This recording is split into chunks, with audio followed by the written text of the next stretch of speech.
Lisir wangi sliramu tumaking sirno ojo tangi kanmu guling awas jok ngetoro aku lagi bang wingo Jin setan kang tak utusi Dadyo sembarang Wojo layu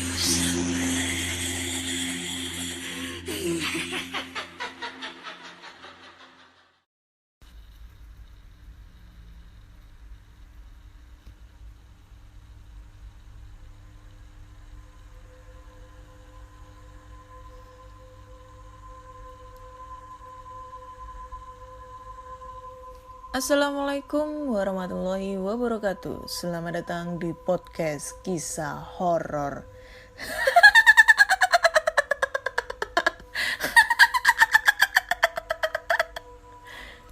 Masih bersama dengan Ana di sini yang akan membacakan cerita horor ataupun email berhantu yang sudah dikirimkan teman-teman melalui podcastkisahhoror@gmail.com ataupun di DM Instagram podcast kisah horor dan DM Instagram Ana Olive, dan juga ada yang ngirim di Google Form. Selamat datang di episode 74. Nah, kali ini aku akan membacakan cerita-cerita horor di episode 74 ini yang udah banyak banget dikirimkan teman-teman. Dan sebelum itu kita say hello dulu. Gimana kabar kalian? Pasti baik-baik aja ya.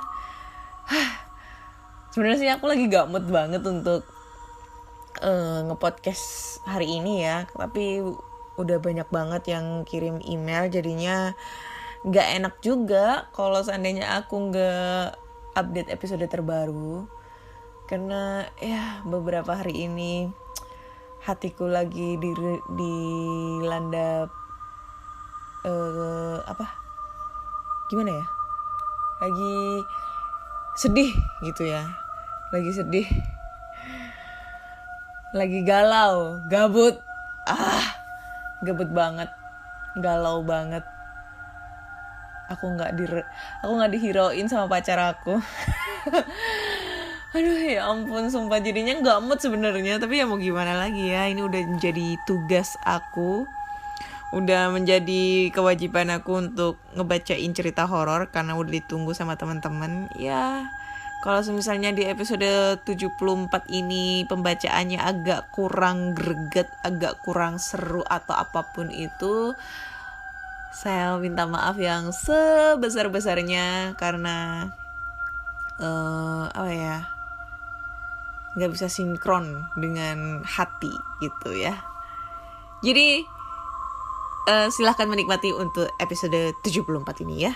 Kita langsung aja bacakan ceritanya. Oke, cerita pertama datang dari email.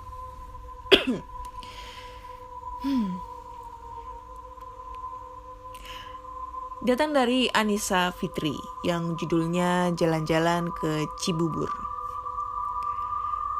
Assalamualaikum Kak Ana. Waalaikumsalam. Selamat malam dan selamat malam buat sahabat podcast kisah horor. Aku mau menceritakan pengalamanku waktu jalan-jalan ke Cibubur. Waktu masih SD kelas 4 atau 5 gitu, aku lupa.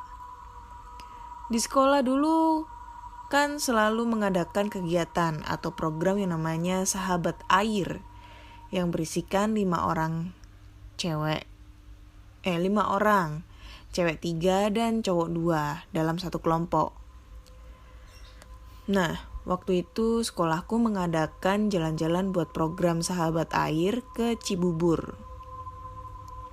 Di sana kita menginap di sebuah villa atau homestay gitu, aku lupa namanya.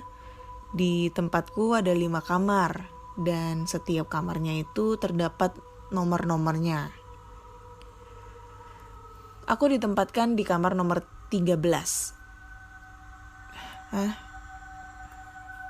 Tempatnya ada 5, tapi kamarnya nomor 13. Aneh ya. Di kamar itu pun bukan cuma aku yang ada di situ. tapi ada 3 orang dari sekolah yang berbeda. Ketika aku selesai merapikan barang-barangku dan bersiap-siap untuk semua kegiatan, bersiap-siap untuk melakukan kegiatan di luar. Malam harinya sekitar jam 8 nanti kita mengadakan kegiatan yang namanya jurit malam.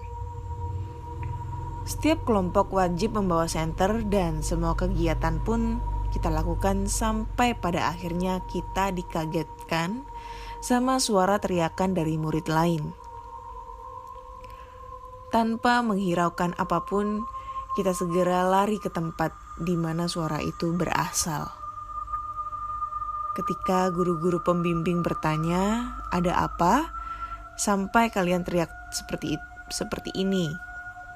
Dan mereka menjawab, "Tadi waktu aku sama yang lain lagi ngobrol di kamar, tiba-tiba lampunya mati. Terus waktu kita pengen lari, tiba-tiba kakinya Widya ada yang narik, Pak. Dari dalam lemari sampai Widya jatuh," kata temanku. Seketika semuanya kaget dan ketakutan. Akhirnya guru-guru menyuruh semua murid segera masuk kamarnya masing-masing dan berharap semuanya melupakan kejadian ini dan biarkan suara gedoran.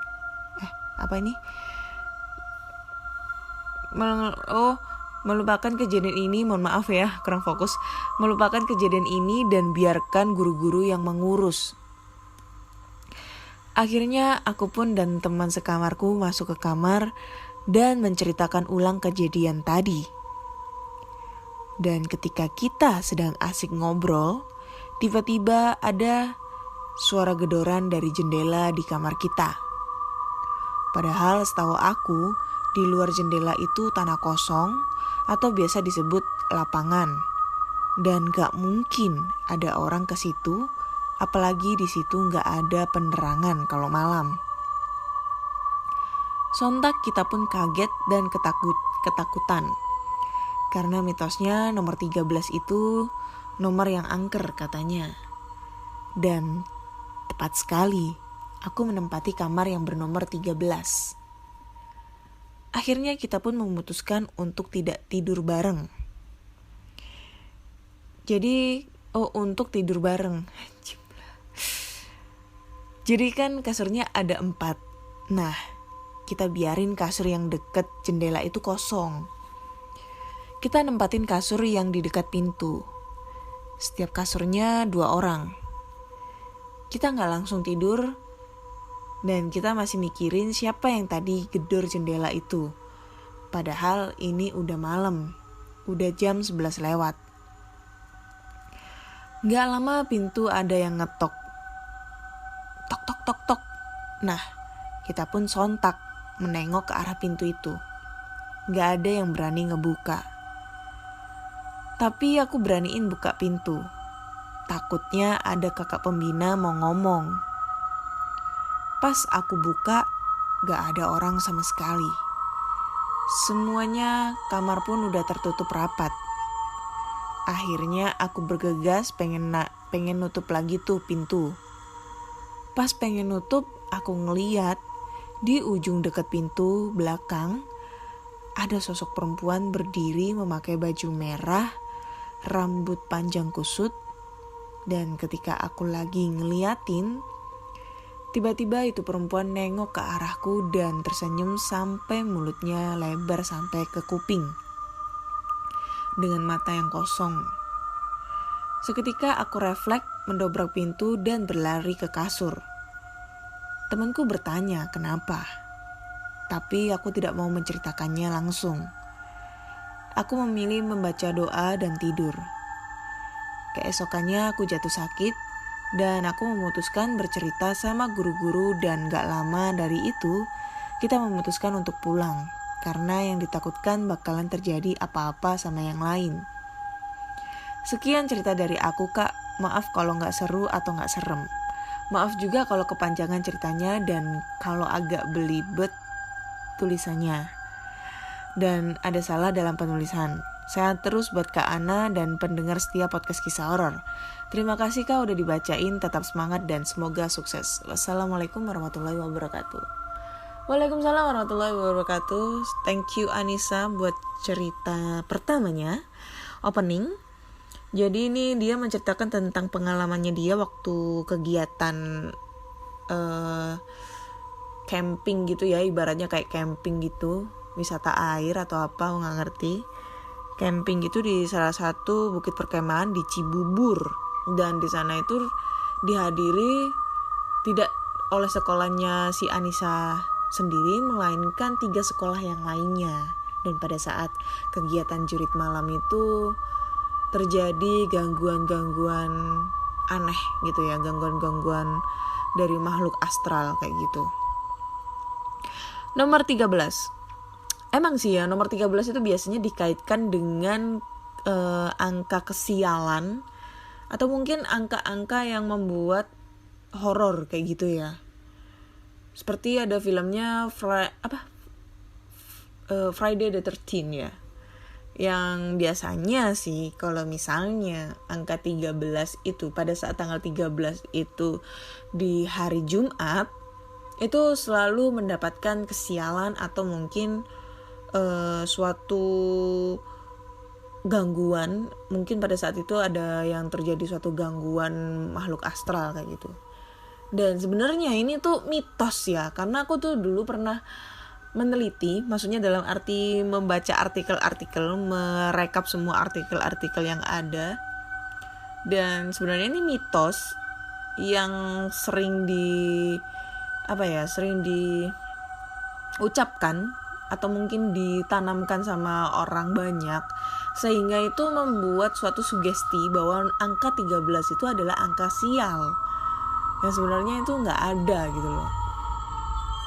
Jadi sebenarnya sih kesialan itu bisa datang kapan aja gitu, entah itu tanggal 12, 11, 10, 1, 2, 3, 4, 5, 6, 7, 8, 9, 10 sampai 30.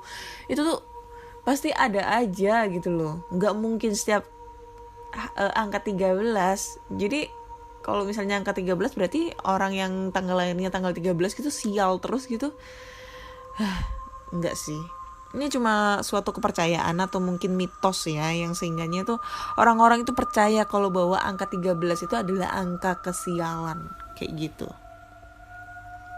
Jadi jangan pernah percaya untuk masalah kayak gini ya, mitos. Karena bisa membuat kita sendiri tuh merasa terlalu tersuges gitu loh. Tersuges akhirnya membuat suatu cerita dalam otak kita sehingga kita itu merasa ya aku ngerasa sial terus gitu loh di angka 13, tanggal 13 ataupun apapun deh yang berurusan dengan 13 kayak gitu. Cerita pertama udah nggak feel banget. Udah nggak ini ya, nggak konsen banget, tapi ya, aku harus berusaha untuk membuat kalian semua itu merasa horor ngedengerin ceritanya ya. Ayo Ana, semangat Ana, semangat, semangat. Anjim lah, apa sih? Oke, next kita langsung ke cerita kedua ya. Ini udah.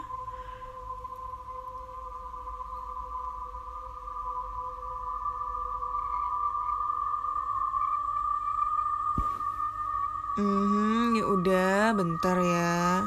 Nah, ini dia. Langsung aja ke ceritanya.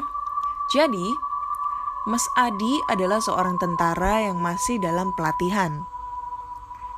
Tentara nih. Pada malam Sabtu sekitar pukul 23:30, Mas Adi bersama teman-temannya belum juga tidur. Perlu kalian ketahui bahwa asrama tentara yang ditempati Mas Adi tergolong sangat angker. Karena asrama ini diapit oleh 2 lorong sekaligus. Di lorong sebelah kirilah asrama Mas Adi tempati. Sedangkan yang satunya lagi ditempati oleh tentara lainnya. Mas Adi asyik berselfie dengan temannya yaitu Mas Rizky di dekat jendela. Mata Mas Adi tidak sengaja melihat ke arah pohon besar yang ada di depan asrama.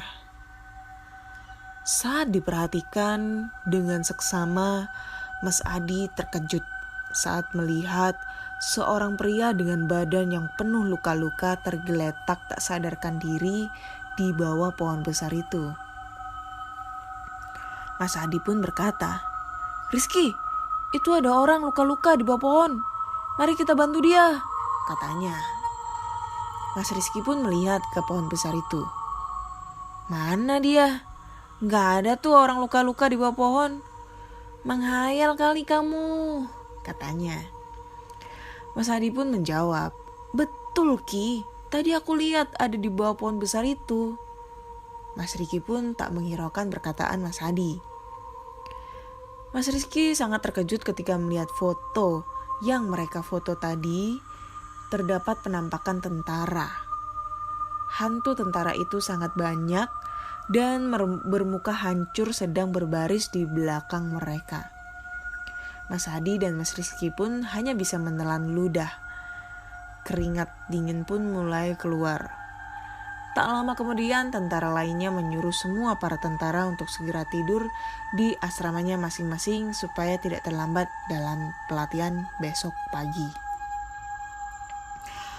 Oke, ini gak tahu pengirimnya siapa karena nama emailnya juga aneh banget, abcdefghijkl@gmail.com, dan gak ada namanya pengirimnya.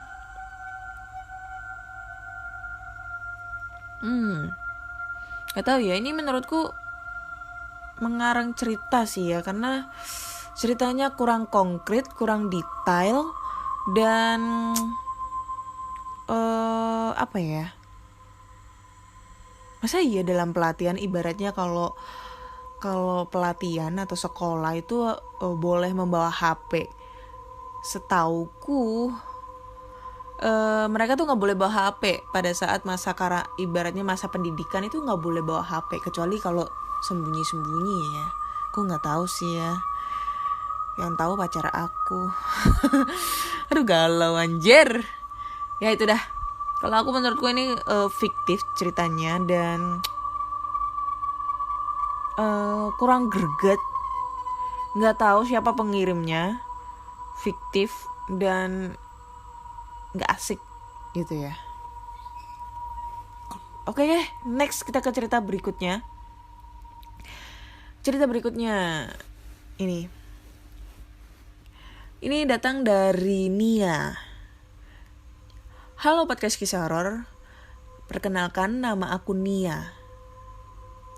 Jadi aku mau bercerita tentang teman aku. Begini kak ceritanya. Jadi kita mempunyai teman yang namanya Maya. Maya adalah teman kami yang paling aneh. Setiap jam istirahat sekolah, ia hanya menulis atau menggambar di bukunya. Tapi gambaran dan tulisannya pun tak terbaca atau tak jelas.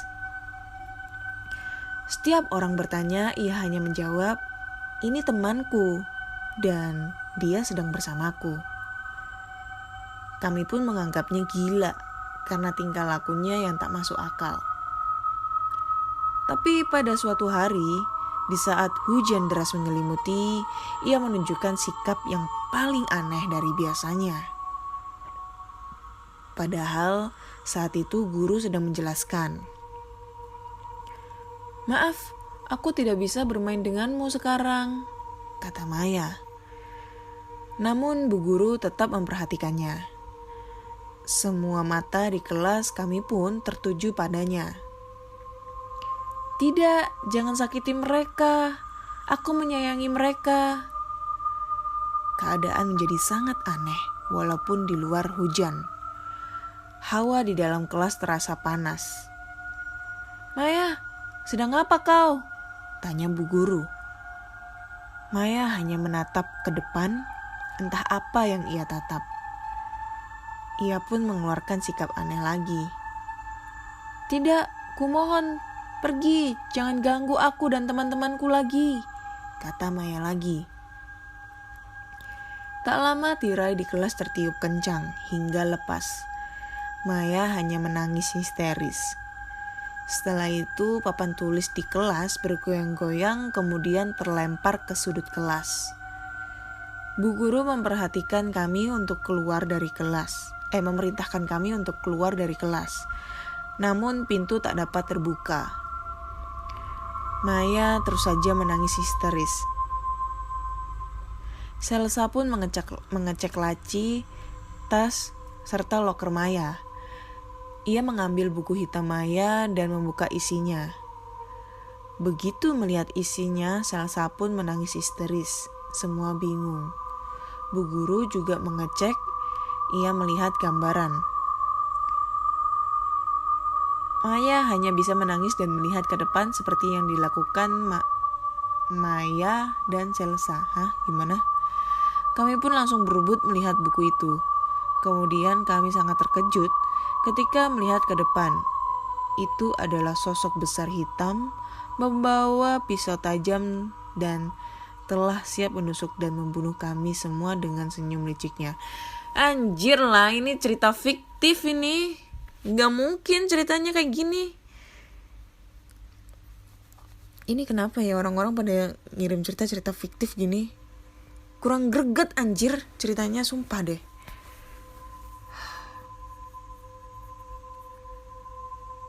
Oke, jadi gini ya teman-teman ya. Aku bakal membaca semua cerita-cerita yang teman-teman kirim. Tapi please, karena ini memang temanya horor ya, temanya sangat-sangat horor tentang pengalaman dari teman-teman semua. Jadi kalau bisa itu ceritanya tentang pengalaman real yang pernah kalian alamin atau saudara teman kalian yang alamin gitu, bukan cerita fiktif kayak gini ya. Kalau cerita fiktif kayak gini tuh kayak kesannya itu ngebacain suatu dongeng gitu loh ibaratnya ya, yang sudah terkarang rapi dan endingnya itu membuat kita itu ngerasa kok gini gitu loh, ibaratnya itu ngerasa aneh gitu loh dengan cerita yang biasanya kita alami sehari-harinya ya. Jadi kalaupun memang kalian gak pernah mengalami cerita horor sekalipun ya, kalian bisa aja metik dari cerita-cerita, kirim cerita-cerita dari pengalaman teman-teman kalian gitu, ataupun saudara-saudara kalian. Pastilah kalian tuh di saat sesi-sesi tertentu pas kumpul-kumpul gitu ya, pasti ada lah sesi-sesi di saat kalian itu cerita horor bareng-bareng kayak gitu. Thank you you ya Nia untuk ceritanya. Ditunggu cerita aslinya ya. Oke, next kita tambah cerita ya. Ini ntar dulu, gue mau kirim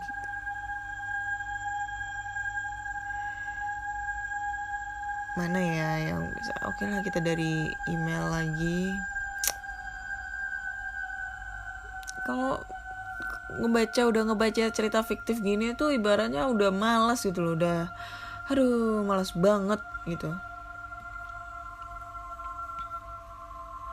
Oke, ini langsung aja kita datang dari Mas, ini disebutin namanya enggak ya?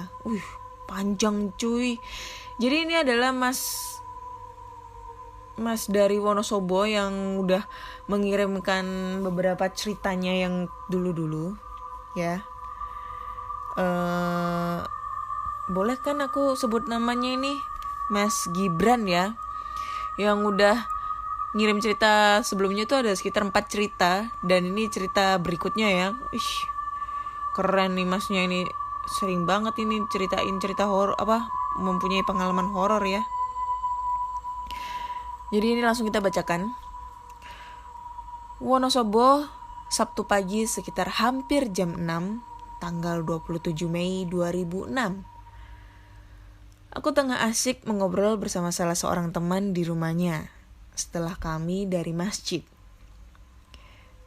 Tiba-tiba terjadi goncangan yang sangat dahsyat hingga kami berdua lari berhamburan keluar rumah. Banyak orang teriak-teriak di luar. Sesampai di jalan aku melihat jalan itu bergelombang seperti air di kolam yang dilempar batu. Kami berdua lari ke masjid karena kami pikir itu kiamat. Lalu kami berdua sujud di serambi masjid. Berharap jika kami mati di dalam masjid. Getaran hebat itu terasa kuat lagi dan wajahku merasa perih karena menempel di lantai kasar yang tengah bergetar. Akhirnya goncangan itu berangsur hilang dan aku usap air mataku, aku masih hidup.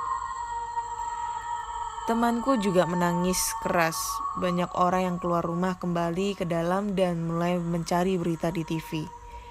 Ternyata gempa di Jogja dengan skala 5,9 skala Richter. Aduh, ini yang menimpa di rumah aku ya, yang membuat nenekku meninggal waktu gempa Jogja. Oke deh, kita lanjut. Jadi sedih lagi kan? Aku terus memantau perkembangan informasi korban di Jogja karena ada sanak yang tinggal di daerah Glagah. Takutnya terjadi tsunami seperti Aceh 2004. Hingga 2 minggu setelah kejadian, kampungku dapat jatah menjadi relawan di Jogja dan ditempatkan di pelosok, di mana tempat itu belum terjamah tim evakuasi. Sebelum cerita, aku minta maaf yang sebesar-besarnya jika ini menyinggung warga Jogja. Maka dari itu, nama daerah yang aku kunjungi aku kasih inisial saja. Kami berangkat menggunakan truk. Sebelum berangkat, bapakku ngasih belut goreng, dibungkus dengan bungkus relaksa dan aku juga membeli pisang molen 10 biji. Dan juga tak lupa nasi bungkus. Di perjalanan kami bernyanyi lagu Indonesia Raya. Di Purworejo, truk kami bertemu dengan relawan asal Aceh. Kami pun teriak, "Merdeka! Merdeka!" Ada 3 truk dari Aceh dan 1 truk dari desaku. Kami meluncur menuju salah satu desa di Jogja dengan inisial JT dan KP. KP udah ketebak ini ya kalau KP ya. Tempatnya pacar aku. Daerah itu masih belum terjamah tim evakuasi. Konyolnya aku gak mikir apa yang nanti akan kami lakukan di sana. Karena Pak Kepala Dusun bilang cuma nyingkirin puing-puing bangunan. Gak bilang tentang ngangkatin jenazah korban gempa. Di sepanjang jalan terlihat rumah pada hancur rata dengan tanah. Dan banyak orang membakar daun-daun di beberapa sudut desa. Sesampainya di sana, truk dari Aceh berhenti di desa JT. Dan truk kami di desa KP yang jaraknya sekitar 2 kilo. Truk berhenti di depan sebuah rumah yang roboh. Di situ juga ada sebuah truk berisi sembako dan kue kering. Begitu turun dari truk, bau tak sedap menusuk hidung kami, seperti bau bangkai. Kami disambut seorang wanita parubaya. Dia membuatkan kami teh dan menyuguhkan roti monde kalengan. Wajahnya terlihat kusut. Aku yang kepoan langsung nanya ke mbak itu. Mbak atau mbah ya? Mbak, rata semua ya rumahnya? Iya mas, hanya 1 rumah itu yang selamat. Jawabnya sambil nunjuk ke sebuah rumah kayu. Rumah kayu itu udah doyong. Mbak, rumahnya di mana? Tanyaku lagi. Dia sesaat diam dan fokus nyilir teh. Lalu dia menjawab, "Ini rumah saya mas," jawabnya lirih. Aku menatap rumah itu sejenak. Rata, benar-benar rata. Dan bodohnya aku, malah nanya lagi ke mbak itu. Lah, keluarga mbak di mana? Dan wajah mbak itu tiba-tiba terlihat pucat. Lalu dari matanya netes air mata. Telunjuknya terlihat gemetar saat menunjuk puing-puing rumah di depan kami. Jantungku serasa berhenti berdetak. Aku merasa berdosa telah bertanya kepada mbak itu. Suamiku, anakku, kedua mertuaku, mereka masih di sana, ujarnya dengan tersendat. Aku bersama rombongan tak ada yang berani berucap. Aku menatap puing rumah itu. Di sana ada jenazah beberapa orang. Bulu kuduku merinding seketika dan jantungku berdebar-debar cemas. Aku menatap ke sekitar dan melihat rumah-rumah yang rata. Berapa jenazah yang ada di situ? Mbak itu cerita, dia selamat karena saat gempa terjadi, dia tengah nyuci baju di luar rumah. Dan semua keluarganya masih tertidur di dalam rumah, tak sempat melarikan diri. Rasanya ingin ikut menangis mendengar cerita dari mbak itu. Jangan nangis Kak Ana. Oh, nangis ini sedih nih anjir. Keinget nenekku ya. Dan saudara-saudara yang lainnya. Masker digunakan, sarung tangan dipakai, lalu kami mulai mengangkat puing-puing rumah yang hancur itu. Pertama kali melihat jenazah yang sudah membusuk dan hancur rasanya, perutku mual. Bahkan beberapa teman sudah muntah-muntah. Kami evakuasi dan ditaruh di dekat lubang besar yang tengah digali tim lain. Daun basah dibakar untuk mengurangi bau busuk. Kami lanjut evakuasi. Ada yang udah hancur, ada yang masih utuh tapi udah hijau dan bengkak. Ada juga yang ditemukan di musola dalam kondisi utuh di bawah mimbar. Astagfirullah. Dia imam di kampung itu. Dan satu momen yang cukup menyayat. Jenazah ibu dan anak, sang ibu tengah memeluknya. Astagfirullahaladzim. Dua kepala jenazah itu hancur. Aku ditugasin ngumpulin sisa-sisa yang berserakan menggunakan kresek. Ada kejadian yang aku gak bisa lupa. Saat aku angkat salah satu jenazah, tangan jenazah lepas dan dagingnya tersangkut di tanganku. Ini beneran gila. Aku udah gak kuat. Mentalku benar-benar dihajar di situ. Sampai sore telah terkumpul 30 jenazah dan dikubur massal. Aku tak merasa lapar sedikit pun. Mual dan pusing jadi satu. Ini pengalaman hororku paling gila sepanjang hidupku. Malam kami pulang ke Wonosobo. Nasi belut dan pisang molen yang kubawa masih utuh. Bajuku, maskerku, sarung tanganku, banyak terdapat serpihan daging dan kulit yang sudah membusuk. Aku sudah di batas normal kesadaran hingga semua itu sudah tak terasa menjijikan lagi. Aku merasa apa yang mereka para korban yang selamat rasakan. Kehancuran mental dan kehilangan yang sangat dalam. Aku berada di dalamnya meski hanya sehari. Para warga yang selamat itu menangis berterima kasih dengan bantuan para relawan. Kami para lelaki yang jarang nangis tak bisa menahan air mata. Berat, sangat berat. Sesampainya di rumah, aku membakar baju, masker, dan sarung tanganku, lalu kemudian mandi. Kamar mandiku dulu di kebun, dan itu sudah malam. Tapi tetap harus mandi. Saat mandi itulah aku melihat dua sosok.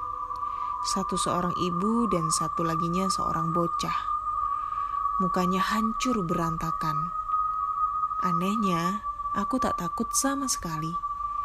Mungkin trauma yang kurasa setelah dari Jogja yang membuat pemandangan makhluk itu tidak menakutkan untukku.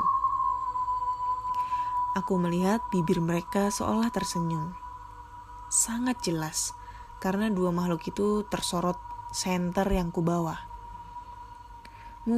Mereka mungkin sosok yang aku temui di sana saat evakuasi dan mengikutiku. aku ingat jenazah seorang ibu dan anak. Aku tahu senyum itu, seperti senyum ungkapan terima kasih. Aku pun berkata, "Sekarang tenanglah, kalian di sana." Aku pun lanjut mandi dan bayangan itu sudah menghilang. Esoknya aku cerita ke teman-teman yang ikut ke Jogja tentang penampakan semalam. Ternyata mereka juga ditemui makhluk-makhluk itu, hanya saja berbeda-beda. Dan ada pula yang bertemu di mimpi. Kenangan horor yang menjadikan itu tak akan pernah lupa sampai aku tua nanti. Terima kasih Kak Ana setelah membacakan cerita yang panjang. Semoga para korban gempa di Jogja damai di alam sana. Amin amin ya robbal alamin. Thank you Mas Gibran buat ceritanya.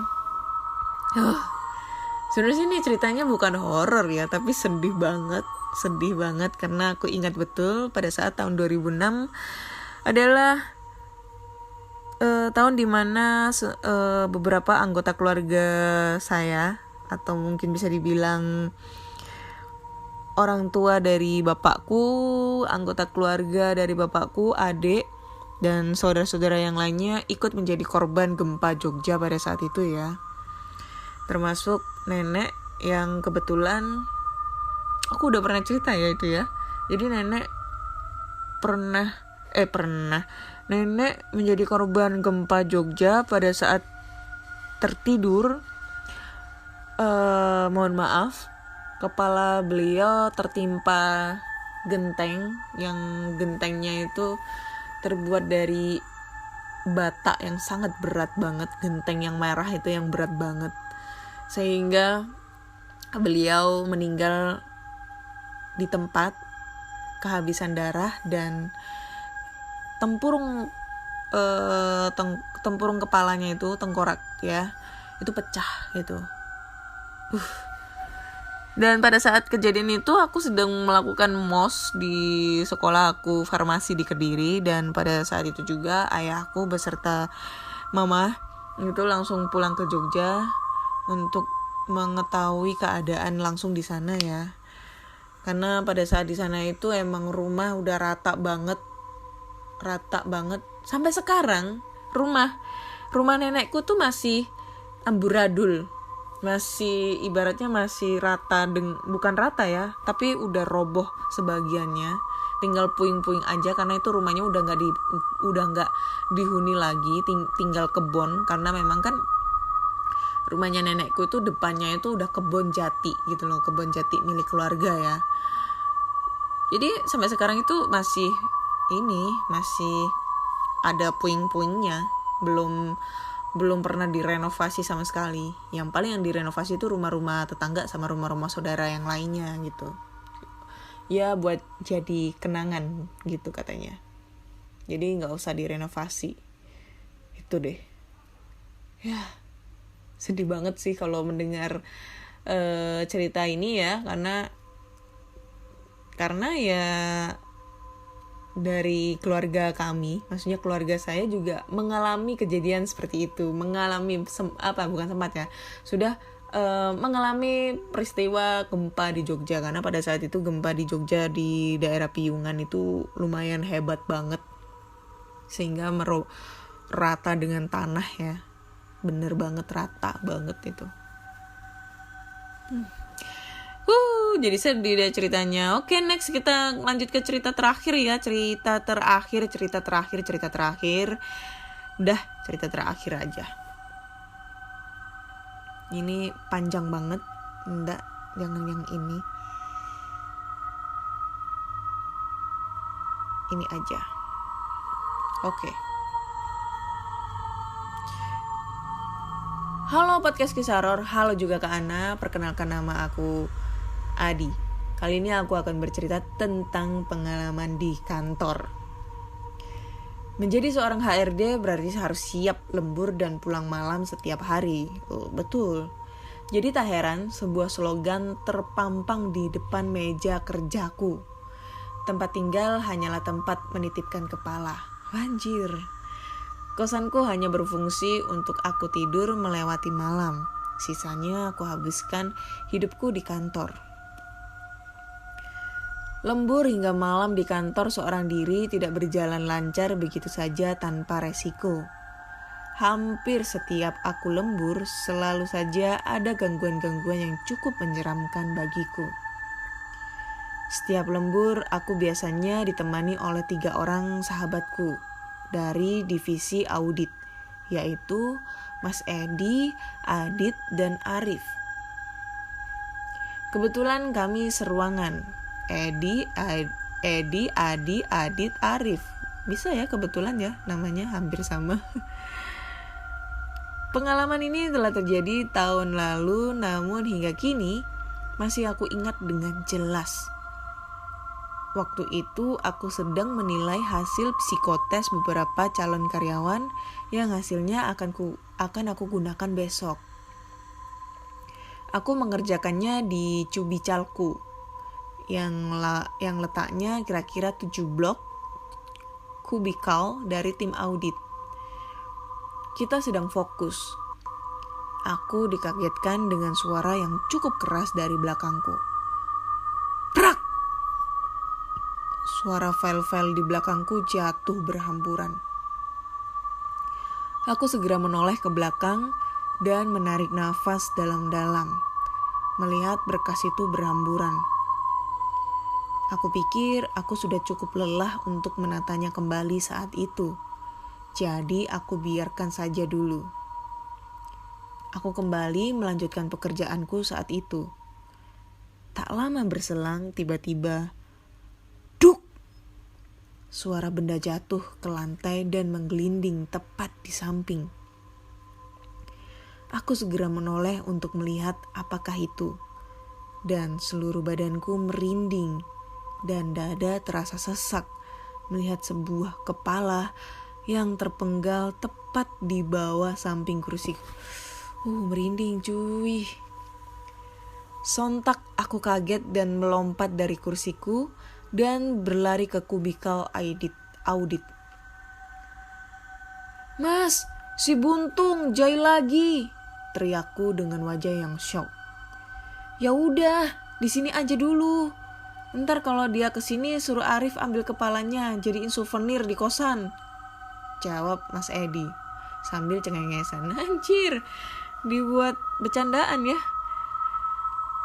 Bapak aja yang ambil, simpan di kamar buat kenang-kenangan, jawab Arif. Aku duduk di kubikal audit untuk menenangkan diri sejenak. Apa itu Pak? Tanya Adit sambil menunjuk ke ujung lorong yang memang gelap. Kami semua menoleh ke arah yang ditunjuk oleh Adit. Kembali perasaanku tidak menentu melihat bayangan berdiri dalam kegelapan. Kami terus memandang sosok itu seolah-olah mencari tahu siapa sosok tersebut. Seketika sosok itu lenyap ke atas, entah kemana bagaikan ninja Hattori. Dan secara tiba-tiba, sosok itu telah berdiri tepat di depan meja Arif. Anjir, merinding. Sosok itu memandang ke arah Arif dengan tajam penuh dendam. Sosok itu berambut panjang namun agak kusut. Wajahnya pucat, menyeramkan, dengan salah satu matanya keluar dan menggelantung di pipinya. Arif berteriak ketakutan melihat sosok itu berdiri di depannya. Sekejap mata sosok itu kemudian terbang. Sekejap mata sosok itu kemudian terbang menghilang ke arah kiri. Harusnya tadi lo tarik kepalanya terus cium si merah Arif. Anjir, kata Mas Edi menggoda Arif yang tampak shock. Ih, serem gitu, kata Arif. Lu kan doyan, lo yang mukanya eksotis kayak gitu, ujar Mas Edi. Itu sadis Pak, bukan eksotis, ujar Arif. Kami tertawa bersama saat itu seolah-olah tidak terjadi apa-apa sebelumnya. Thanks Kak Ana udah membaca cerita aku. Jadi harap maklum aja ya Kak Ana kalau misalnya di dalam cerita ini banyak bercandanya, karena emang udah biasa kami diganggu sosok merah tersebut. Oke, thank you Mas Adi buat ceritanya. Aduh, dibuat bercandaan lagi. Gila. Tapi emang ya, ini masalahnya nggak disebutin kantornya ada di mana, terus kantor apa gitu, cluenya mungkin kantor apa kek gitu ya. Nggak disebutin, jadinya penasaran banget ya kantornya ada di mana. Tapi emang sih ya, untuk kerja menjadi apa ya, kita kerja di kantor sampai malam itu serem banget, karena aku udah pernah ngalamin hal yang kayak gitu kan. Di kantor lembur, walaupun cuma beberapa, kadang itu aku lembur sendiri, jadi satpamnya itu nunggunya itu di depan, dia nggak berani nunggu di dalam karena posisinya itu emang waktu itu dulu kantorku ada di belakang, yang paling belakang, workshop yang belakang ya, karena kantorku terbilang model bengkel ya, karoseri, jadi aku dapat yang bagian belakang. Itu horor banget, apalagi ketambahan di paling yang belakang kantor itu ada bukan bangkai ya, bisa dibilang bangkai sih ya, bangkai truk yang udah gak kepake dan terdapat kayak kebon gitu. Terus lagi juga di kantor tersebut pernah terjadi pengalaman kecelakaan karyawan yang sehingga membuat karyawannya itu meninggal dan kepalanya itu pecah gitu karena ledakan. Aduh, serem sumpah. Tapi ya mau gimana lagi, tuntutan pekerjaan gitu loh. Kalau nggak selesai itu besoknya itu pasti kena marah sama bos gitu. Gila. Untungnya aku udah nggak kerja di tempat itu lagi. Jadi udah jarang, kalau sekarang pulang kerja malam-malam udah jarang banget kayak gitu ya. Untuk penutupnya sumpah serem banget ini nggak bisa ngebayangin ya, sampai dibuat mainan lagi, kepala ngeglinding, mau ditendang-tendang, dijadiin souvenir, ada lagi disuruh cium itu setannya yang matanya udah ngegelantung-gelantung. Gila, ini udah kebal banget itu mereka kayaknya ya untuk kejadian-kejadian horor di kantor. Oke. Thank you semua untuk teman-teman yang sudah ngedengerin podcast kisah horor episode ke-74. Terima kasih buat teman-teman semua yang sudah mengirimkan cerita. Dan dinantikan cerita-cerita horor berikutnya dari teman-teman semua. Jadi jika kalian mempunyai cerita horor, entah itu pengalaman sendiri, kakak, adik, ayah, ibu, kakek, nenek, saudara, teman, tetangga, ataupun selingkuhan kalian bisa langsung aja kirim cerita kalian ke podcastkisahhoror@gmail.com atau DM Instagram podcast kisah horor dan DM Instagram Anolive. Atau bisa juga kalian bisa langsung masuk di Linktree yang ada di bio, klik aja itu link, nanti muncul link-link untuk kirim cerita di Google Form. Ada lagi link untuk masuk ke channel YouTube aku, Ana Olive, channel YouTube untuk explore tempat terbengkalai, karena memang sekarang masih vakum ya, nggak mau explore dulu. Dan ada lagi link untuk ke Spotify. Spotify kali ini udah bisa didengerin di Google Podcast, Apple Podcast, ataupun di Anchor, karena karena podcast kisah horor ini belum eksklusif di Spotify, tapi udah launching di Spotify. Maksudnya belum eksklusif hanya di Spotify aja gitu loh, kayak senior yang lainnya. Dan sebelumnya saya mau minta maaf yang sebesar-besarnya jika di episode 74 ini episodenya sangat garing banget, ngebacainnya juga garing banget karena mungkin akunya nggak terlalu mendalami untuk membacanya, atau mungkin tidak terlalu serius untuk membacanya karena mungkin ya bercampur aduk dengan masalah hati. Jadi aku minta maaf yang sebesar-besarnya. Next di episode 75 aku akan memperbaiki lagi. Semoga di episode 75 ini hatiku sudah mulai membaik, sudah mulai merasa bahagia, senang, gembira, riang gitu ya. Dan semoga masalahnya cepat terselesaikan. Amin amin ya rabbal alamin. Ya, doa sendiri, ngejawab sendiri. Oke, Thank you semua udah ngedengerin podcast kisah horor. Nantikan di episode 75 berikutnya.